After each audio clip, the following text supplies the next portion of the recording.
Selamat datang di podcast Bawaslu Riau. Ruang diskusi, edukasi seputar pemilu. Assalamualaikum warahmatullahi wabarakatuh. Halo sahabat Bawaslu semuanya. Kita ketemu lagi di podcast Bawaslu Riau, di mana kali ini kita akan membahas satu buah topik dilihat dari beberapa lintas perspektif dan dari regulasi yang ada tentunya. Topik yang akan kita bahas adalah kesiapan SDM dalam menghadapi pemilu 2024 mendatang. Bersama saya Aisyah dan narasumber yang ada di samping saya Bapak Hasan selaku anggota Bawaslu Riau. Assalamualaikum Bapak, gimana kabarnya hari ini Pak? Warahmatullahi wabarakatuh, alhamdulillah sehat. Mbak Aisyah gimana kabarnya? Alhamdulillah, seperti yang Bapak lihat nih saya sehat, alhamdulillah ya Pak ya. Oke, gimana Pak, apa saja nih Pak aktivitas Bapak sehari-hari di Bawaslu Riau ini Pak?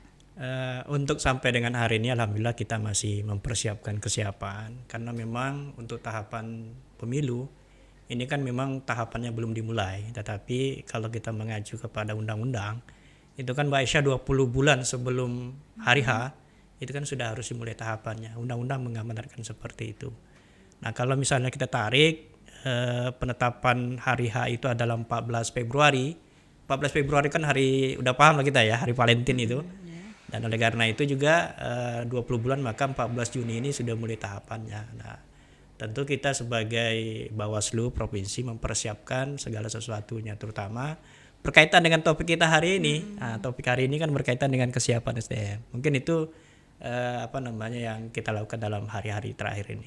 Tidak terasa ya Pak, ternyata sebentar lagi kita memasuki tahapannya Pak ya. Iya, bagaimana nih Pak persiapan Bawaslu Riau, terutama kesiapan SDM-nya sendiri, berhubung ini tahapan akan dimulai pada bulan ini nih Pak?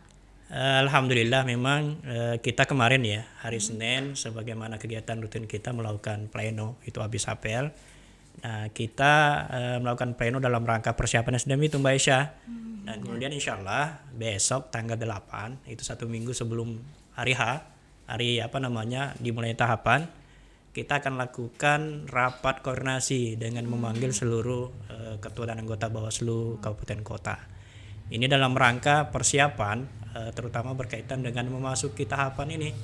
Karena memang kan ini butuh kesiapan meskipun memang pemilu ini kan kegiatan yang berulang.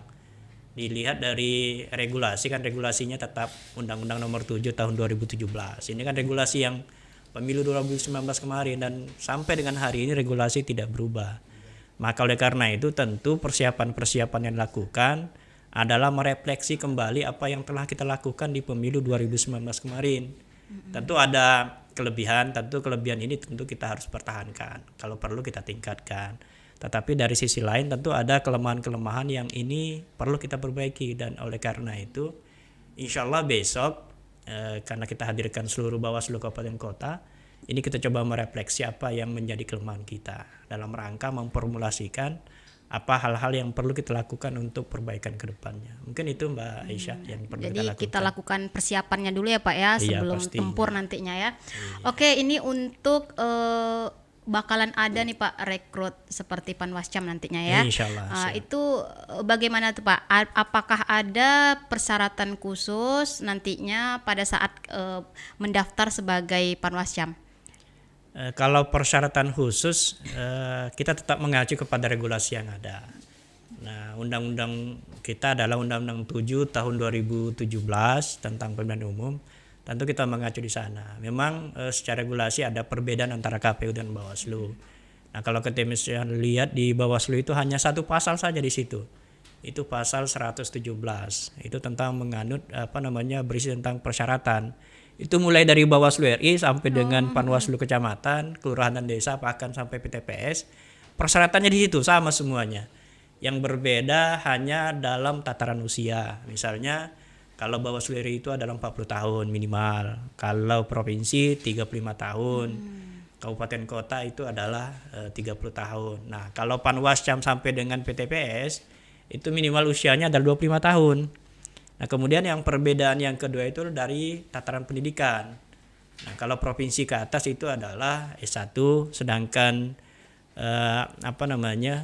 Bawaslu Kabupaten Kota bahkan Panwascam sampai PTPS minimalnya itu adalah SLTA sederajat. Nah, ini yang persyaratan yang ada di undang-undang, dan kita juga tidak bisa melakukan kebijakan yang melanggar aturan yang ada. Jadi ini persyaratan yang sudah ditetapkan di dalam undang-undang. Nah, sembari dari itu juga banyak persyaratan yang lain, misalnya memahami aturan-aturan yang ada, kemudian memiliki pengetahuan berkaitan dengan kepemiluan, kepartaian, dan kepemiluan dan segala macam. Ini banyak persyaratan itu. Kepartaian itu seperti apa tuh Pak? Contohnya tuh Pak?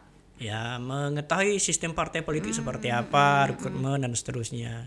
Jadi banyak hal lah kalau dalam kepartaian yang bisa kita pahami. Dan ini sebenarnya sudah dipelajari di dalam pendidikan ilmu politik dan segala macam. Banyak hal sebenarnya yang bisa dikuasai kalau di dalam ilmu kepartaian. Jadi pada intinya kita harus berpedoman pada Undang-Undang 7 sama yang Undang-Undang 10 itu ya Pak ya? Ya pastinya. Oke, Tapi ini karena ini pemilu, Iya. maka regulasinya adalah Undang-Undang 7 tahun 2017. Tetapi kan juga ini kan serentak ya Mbak Isya ya. Oh iya ya. Serentak antara pemilu dan pilkada. Jadi karena serentak di dalam peraturan perundang-undangan juga persyaratan tidak jauh berbeda. Tetapi karena ini kita pemilu 2024 Februari 2024 nanti, maka fokus kita untuk persiapan sekarang ini adalah tetap ke pemilu terlebih dahulu. Oke, itu gimana tuh Pak upaya Bawaslu mengakomodir keterlibatan perempuan atau kelompok minoritas nih Pak di internal pengawas pemilu itu sendiri? Iya memang itu Mbak Isya ya, bukan berarti kita melemahkan kaum Hawa ya, Iya. seperti Mbak Isya kan kaum perempuan ini. Bukan berarti kita melemahkan atau memberikan porsi lebih, porsi khusus tidak demikian. Tetapi di dalam Undang-Undang 7 tahun 2017 khususnya di pasal 92, nanti tolong saya dikoreksi kalau ternyata salah. Di ayat 11 kalau salah saya itu memang ada memperhatikan keterwakilan perempuan. Bahasanya itu memperhatikan. Jadi memang juga banyak orang yang menerjemahkannya berbeda-beda karena bahasanya memperhatikan, maka tidak tersirat kata-kata kewajiban di situ karena kan memperhatikan ya cukup diperhatikan ya sudah kira-kira begitu. Tetapi kan tidak serta-merta demikian, bahwa kaum perempuan bahkan juga teman-teman kita yang disabilitas punya hak yang sama dengan kita untuk berpartisipasi di dalam penyelenggaraan pemilu. Bukan saja menjadi masyarakat yang aktif dan ikut dalam pemberian hak suara, tetapi juga menjadi penyelenggara juga bisa teman-teman kita. Oke, ini nih Pak, ada nggak sih Pak problem mendasar yang dihadapi pengawas pemilu, tentunya Panwascam dan jajaran ke bawah ketika melakukan pengawasan di 2019? Kita flashback di pemilu 2019 nih Pak, sehingga itu dijadikan dasar evaluasi dan revisi jelang pemilu berikutnya nih Pak. Problem yang mendasar ada sih beberapa sebenarnya nih Mbak Isya, dan semestinya ini juga perlu menjadi perhatian kita semua ini. Misalnya bahwa kerja kita, sebagaimana saya katakan di awal tadi, ini kerja berulang sebenarnya ya. Artinya pemilu 2019 regulasinya tidak berubah dengan sekarang, maka pekerjaan yang dilakukan adalah pekerjaan yang sama, kan begitu ya Mbak Isya ya. Dan ketika pekerjaan yang dilakukan bersama, paling tidak kita sudah punya pengalaman. Tetapi satu hal yang menjadi dipahami, yang perlu dipahami secara bersama-sama, baik kita sebagai penyelenggara atau masyarakat yang berminat menjadi penyelenggara, satu hal yang perlu dipahami itu adalah bahwa 2019 itu belum ada corona. Nah, itu yang perlu dipahami ya. Kemudian di 2024, ini tahapan sebentar lagi kita mulai ini, kita juga tidak tahu nih corona akan berakhir atau tidak.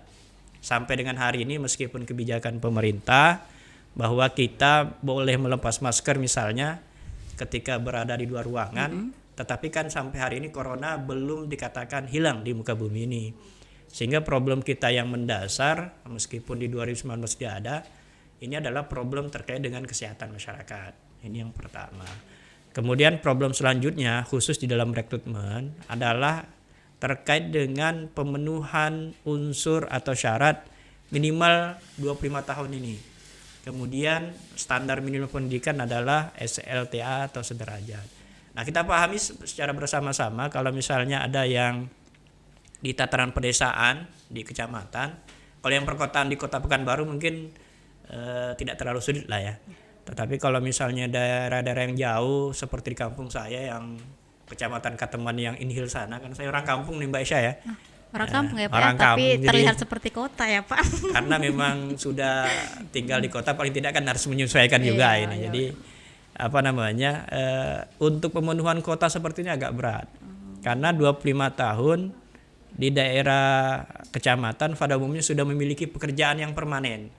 Apalagi kalau misalnya di daerah kecamatan itu 25 tahun itu sudah sudah berumah tangga lah, kira-kira begitu. Nah, kita saja di dalam undang-undang pernikahan kan 19 tahun sudah diperbolehkan menikah. Jadi 25 tahun pada umumnya sudah menikah. Dan kalau sudah menikah pada umumnya juga sudah memiliki pekerjaan yang tetap.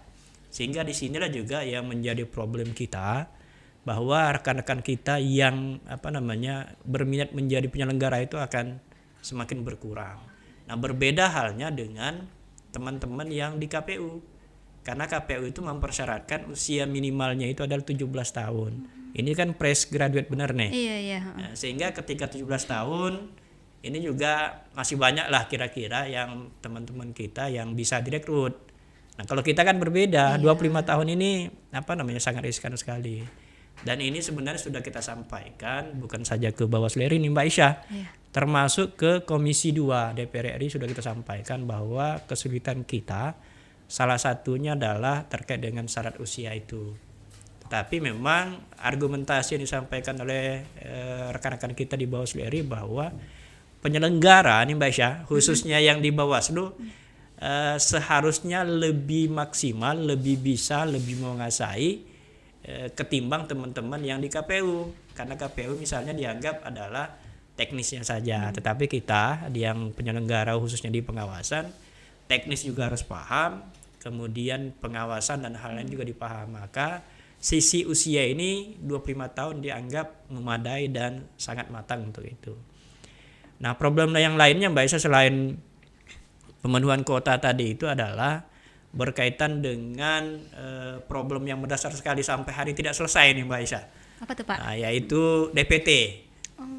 DP itu kan daftar pemilih tetap. Nah, ketika ini problem yang berulang tidak selesai, maka orang banyak memplesetkan Mbak Isya. Itu adalah daftar permasalahan tetap. Nah, ini dia. Karena setiap tahun ini setiap pemilu, baik bukan saja pemilu, tetapi termasuk pilkades juga ini bermasalah terus. Dan oleh karena itu ini yang juga coba dilakukan pengawasan yang komprehensif lah untuk pemilu 2024 ini agar ini bisa sedikit dieliminir lah persoalan ini. Nah, ini mungkin Mbak Isya di antara problem-problem yang ada yang terjadi di 2019 kemarin. Mudah-mudahan ini kita akan coba cari jalan keluarnya sehingga ini tidak menjadi problem yang mendasar lah di tahun 2024 nanti. Mungkin itu Mbak Isya diantaranya problem. Oke, baik Pak, kita lanjutkan lagi. Mungkin boleh diceritakan sedikit nih Pak dari pengalaman pemilu 2019. Itu kan pertama kali pemilu serentak dilaksanakan. Iya benar. Oke, kemudian petugas tingkat TPS, kemudian kelurahan desa, bahkan sampai tingkat kecamatan itu ada yang mengalami sakit, kelelahan, bahkan ada yang sampai meninggal ya Pak ya. Ada. Itu gimana tuh Pak menghadapi hal yang seperti ini? Apakah ada antisipasinya Pak? Nah, terkait ini memang ibaratnya sebuah kegiatan. Ini kan belum terjadi sebelumnya ya. Jadi ketika ada yang ikut di situ menjadi penyelenggara, maka sedikit agak sok lah. Karena sebelumnya ini kan tidak tidak seramai itu. Ini kan kemarin 5 kota ini Mbak Isya. Oh iya. Ya Pilpres, kemudian DPR RI, yang ketiga DPD RI, yang keempat itu adalah DPRD provinsi, kemudian yang kelima DPRD kabupaten kota. Bahkan 5 kota. Yang sebelumnya itu kan tidak sebanyak itu. Sebelumnya kan Pilpres kan dibedakan. Iya, Nah, kemarin itu kan sebelum-sebelumnya pemilu sebelumnya itu hanya 5 kota. Nah, kemarin ditambah 1 untuk Pilpres serentak kan menjadi 5 kota. Nah, berkaitan dengan teman-teman kita, maka ketika semakin banyak pekerjaan, maka tentu akan semakin terbebani nih dengan pikiran, kemudian jumlah pekerjaan juga akan semakin banyak. Sedangkan frekuensi pekerja durasi yang harus dilakukan tetap. Misalnya kita ambil contoh pemberian suara pencoblosan itu kan dimulai jam 7 sampai jam 1 siang, kan tetap seperti itu. Baik 5 kota, 4 kota, termasuk pilkada yang 1 kota atau 2 kota kan tetap seperti itu. Tetap durasi waktunya sama. Maka ketika durasi waktunya sama, kemudian beban pekerjaannya juga akan semakin banyak, maka kan tentu akan terbebani oleh teman-teman kita. Jadi teman-teman kita dari sisi mental, kemudian dari sisi psikologi mungkin, belum lagi tekanan dari luar segala macam, inilah yang mengakibatkan teman-teman kita tidak terlalu maksimal menjaga kesehatannya, termasuk kurang istirahat. Sehingga ketika kurang istirahat, kemudian tidak sehat dan segala macam, maka inilah yang berpengaruh terkait dengan kondisi fisiknya ketika melaksanakan tugas di hari-hari ini. Dan efeknya, akibatnya adalah kelelahan. Nah, ketika kelelahan, inilah yang teman-teman kita, memang sih ya Mbak Isha, kalau kita khususnya di Provinsi Riau, tidak ada petugas kita yang meninggal di lokasi tempat, ada. Tetapi ketika pulang, kemudian sakit, kemudian masuk rumah sakit, dan lalu meninggal dunia ada. Dan memang ada kemarin kejadian satu itu Mbak Isha yang faktornya termasuk kelelahan juga, adalah salah satu petugas kita di Kabupaten Kuantan Sengingi. Ketika pulang itu dari melaksanakan tugas, kemudian kecelakaan, dan kemudian di tempat lokasi itu meninggal dunia. Dan kemudian salah satu penyebabnya adalah karena kelelahan itu, sehingga tidak fokus ketika berkendara untuk menuju ke rumahnya. Jadi inilah persoalan yang kita hadapi di tahun 2019 kemarin, termasuk di pilkada kemarin. Nah, langkah antisipasi kita adalah memang perlu mempersiapkan kondisi teman-teman penyelenggara kita. Maka misalnya asupan nutrisinya seperti apa, suplemennya seperti apa. Jadi kemudian teman-teman juga kita harus berikan pemahaman bahwa pekerjaan di 2024 ini semakin berat, ini relatif berat. Beratnya adalah nanti akan beririsan ini tahapan ini Mbak Isha. Tahapan pemilu belum selesai, tahapan pilkada sudah masuk, maka akan semakin berat. Dan ketika misalnya teman-teman penyelenggara kita berikan pemahaman di awal, maka paling tidak penyelenggara ini sudah mempersiapkan kondisi psikologinya paling tidak. Nah, ketika ini sudah semakin matang, semakin siap, mudah-mudahan beban pikirannya tidak terlalu berat lah ketika sudah melaksanakan tugas di lapangan. Nah, ketika ini tidak terlalu berat, harapannya juga bisa punya waktu yang lebih banyak untuk istirahat dan segala macam. Jadi tidak terlalu kelelahan, kira-kira begitu Mbak Isha.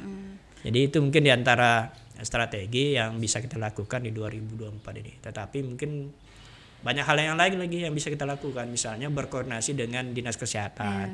Karena yang paling paham sebenarnya terkait dengan fisik, terkait dengan kejiwaan tentu teman-teman kita yang dari kesehatan. Kalau kita penyelenggara ini pahamnya ya mungkin tataran permukaan saja. Tetapi kalau teman-teman kita yang kesehatan mungkin bisa memberikan rekomendasi apa yang perlu kita lakukan. Kalau sebelumnya itu ada tuh Pak, berkoordinasi dengan tim kesehatan atau gimana kalau di pemilu sebelumnya? Tetap kita lakukan koordinasi dengan stakeholder yang ada. Karena memang kita menganggap teman-teman kesehatan yang lebih paham lah dengan kondisi itu. Nah, termasuk misalnya ketika pemberian vaksinasi, kemudian pengecekan kesehatan segala macam dilakukan oleh teman-teman kesehatan. Baik, ini mungkin ada banyak pertanyaan ya Pak ya sebenarnya. Silakan Mbak Isha. Sekarang ini kita memasuki zaman yang canggih ya Pak ya. Iya, era digital ya sekarang ya. Digital sekarang, kemudian apakah pengawas pemilu itu nantinya ketika kita merekrut Panwascam dan jajaran ke bawah itu diharapkan bisa memahami dan tertarik dengan berbagai media sosial nih Pak? Ya pastinya demikian. Karena sekarang ini masyarakat ini sudah digandrungi dengan media sosial ya. Jangan saja masyarakat yang ada di perkotaan. Karena saya yakin misalnya Mbak Aisyah pasti punya IG ya. Iya pasti. Pastinya ya lah, pasti punya IG. Facebook juga pasti punya juga, Twitter. Apalagi Mbak Aisyah selain itu? Itu aja sih. Itu ada ya. Nah, sama lah kita berarti. Itu kan yang media sosial yang sangat populer, WhatsApp, IG, Facebook dan segala macam. Dan ini menjadi hal yang tidak bisa dihindari di era digital seperti ini. Apatah lagi era pandemi ini sudah memberikan pembelajaran yang sangat berharga kepada kita bahwa banyak hal yang kita bisa lakukan dengan media sosial. Nah, oleh karena itu teman-teman kita nanti yang menjadi petugas kita di lapangan nih Mbak Aisyah, semestinya juga paham terkait dengan ini. Tetapi yang perlu dipahami juga, pengaturan di dalam undang-undang tidak ada yang mengharuskan seperti itu. Hanya saja mungkin nanti ini semacam kebijaksanaan karena ini menjadi kebutuhan. Dan kenapa ini menjadi kebutuhan kita? Kita ambil contoh kemarin pilkada di 2020 kan baru saja kita lalui nih. Orang kampanye juga melalui media sosial ini kemarin kan. Kampanye melalui media sosial. Kemudian orang juga banyak melakukan black campaign dan segala macam di sosial. Jadi karena ini dilakukan banyak media sosial, maka teman-teman kita juga melakukan pengawasan tidak bisa lagi secara konvensional, tetapi juga harus melalui media-media yang ada. Jadi kita juga diharap aktif. Dan kemudian yang juga tidak kalah pentingnya bahwa banyak hal nanti dilakukan dengan tanpa hadir langsung, misalnya dengan metode pelaporan. Jadi nanti bisa melapor dengan melalui aplikasi dan seterusnya. Kemudian hasil-hasil pengawasan juga nanti tidak lagi mesti harus diantar, tetapi bisa jadi nanti ketika dibutuhkan bisa dilaporkan melalui media aplikasi. Kita kan sudah punya ada Gowaslu dan seterusnya. Ini bisa dipahami. Dan kalau ternyata teman-teman kita penyelenggara ini tidak bisa mengoperasikan perangkat-perangkat seperti ini, maka juga akan menyulitkan. Jadi ini menjadi semacam keharusan, tetapi keharusan ini tidak termaktub di dalam peraturan perundang-undangan. Karena undang-undang kita, Undang-Undang 7 2017 itu dibuat sebelum hal-hal yang begini terjadi. Misalnya kampanye di media sosial dan seterusnya. Ini belum ada. Karena corona waktu itu belum ada nih Mbak Aisyah. Tetapi paling tidak ini kan menjadi kebutuhan sehingga pedoman, regulasi atau apapun nanti yang dibuat oleh Bawaslu RI ini paling tidak mengakomodir hal-hal yang seperti ini. Ini diantara yang perlu dilakukan nantinya Mbak Aisyah. Apalagi sekarang Bawaslu sudah banyak menerbitkan aplikasi-aplikasi nih Pak ya. Luar biasa banyak. Ini menjadi alat bantu kita lah. Iya, jadi memang sepertinya masyarakat apalagi pengawas pemilu memang diharuskan sebenarnya bisa menggunakan berbagai media sosial itu sebenarnya Pak ya. Iya. Harusnya begitu. Tapi kalau kita lihat sekarang ini tidak ada lagi kayaknya kalau yang seusia kita lah ya. Kalau saya mau terlalu usia tinggi nih, tapi seusia Mbak Aisyah mungkin tidak ada lagi yang tidak punya handphone Android. Tapi kalau yang seusia saya kayaknya masih ada handphone yang handphone jadul masih ada. Tapi kalau anak-anak yang seusia sekarang ini kayaknya handphonenya sudah modern sekali. Dan handphone yang modern itu ini sudah support semuanya terkait dengan aplikasi. Jadi saya pikir insya Allah pengawas pemilu kita di lapangan nanti akan bisa mengoperasikan perangkat-perangkat yang menjadi kebutuhan kita. Itu mungkin Mbak Aisyah. Oke Pak, kita mungkin kembali ke seleksi nih Pak. Seleksi Panwascam. Menarik ini Mbak Aisyah, menarik ini kalau soal seleksi ini. Oke, itu ada nggak sih Pak kendala yang dominan terkait hasil seleksi Panwascam di 2019 kemarin? Kemudian kewenangan Bawaslu Provinsi itu sampai sejauh mana nih Pak? Panwascam ya, seleksinya ini memang di dalam regulasi sudah mengatur ya. Seperti syarat yang saya kemukakan di awal tadi itu Mbak Aisyah.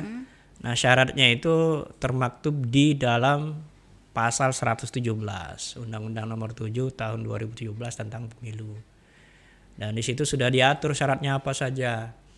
Nah sebagaimana saya awal tadi sampaikan, problem kita adalah berkaitan dengan pemenuhan usia dan standar pendidikan. Jadi usia sama standar pendidikan ini yang menjadi problem terberat kita. Tapi alhamdulillah ya kalau untuk Provinsi Riau, menurut pengalaman kita yang sudah kemarin, meskipun ada daerah yang melakukan perpanjangan karena tidak terpenuhinya kuota, tetapi kita alhamdulillah sampai dengan batas terakhir ini bisa kita penuhi.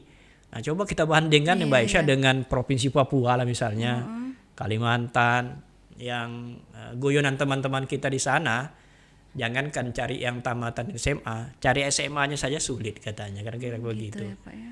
Jadi kita juga masih sangat bersyukur di Provinsi Riau masih bisa terpenuhi kuota yang kita butuhkan. Nah, kemudian berkaitan dengan kewenangan, nah kan kewenangan kita di Bawaslu Provinsi Riau, ini kewenangan kita hanya supporting saja.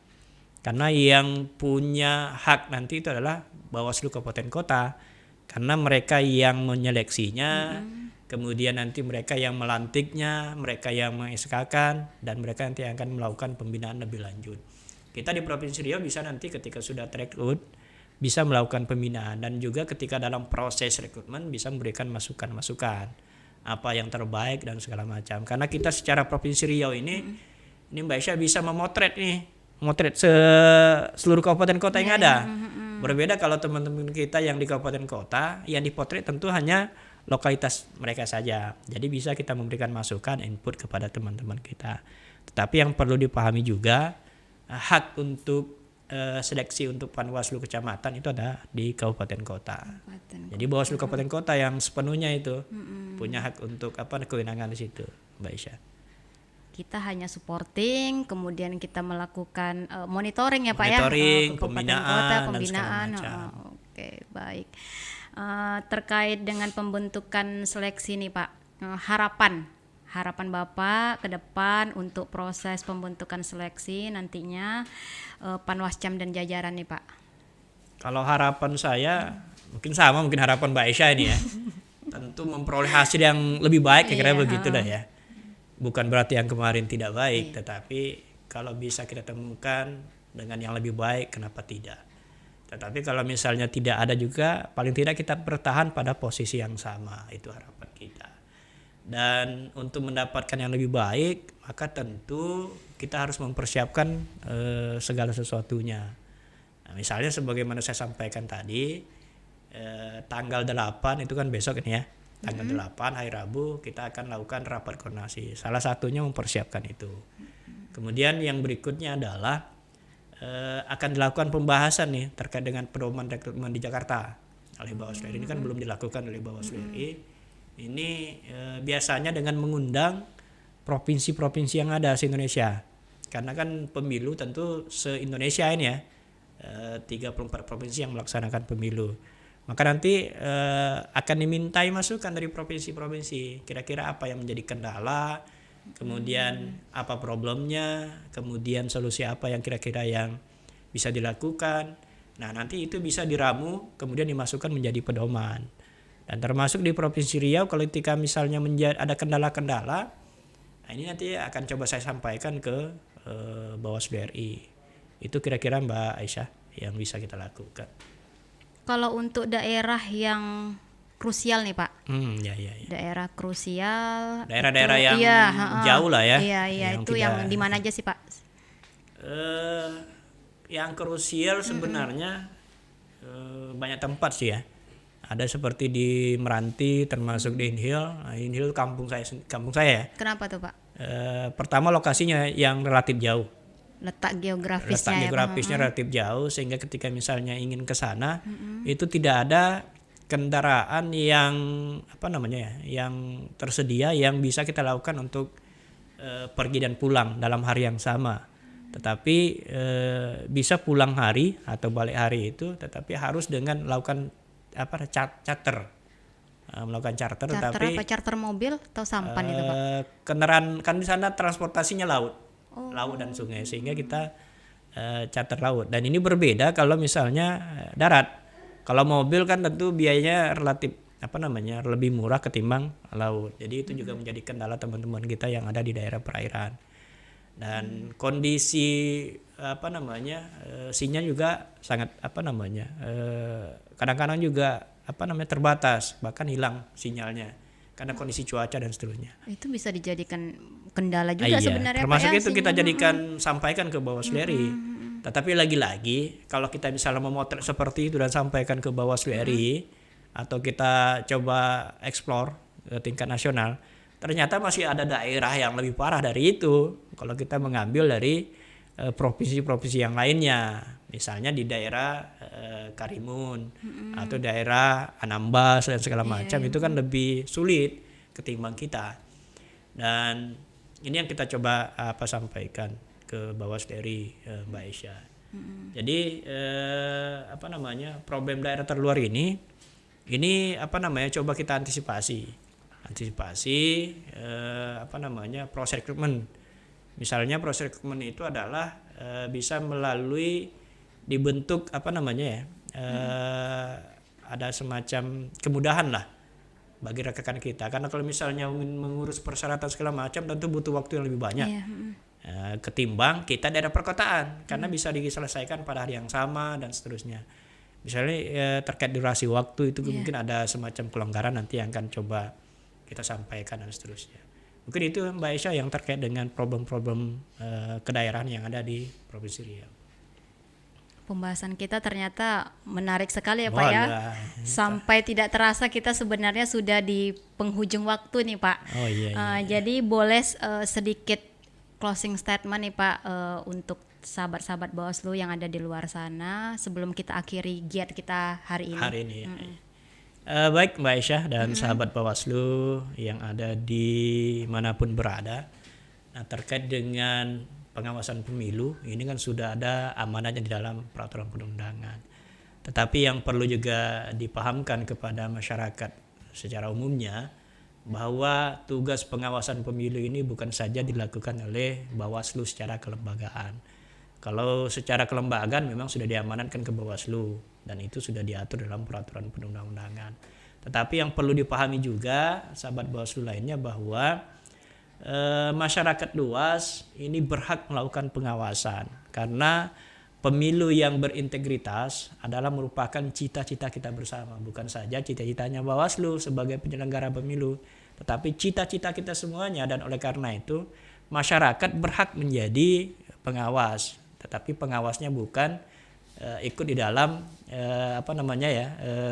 lembaga kita, bukan menjadi jajaran kita, tetapi bisa menjadi pengawas partisipatif di lapangan.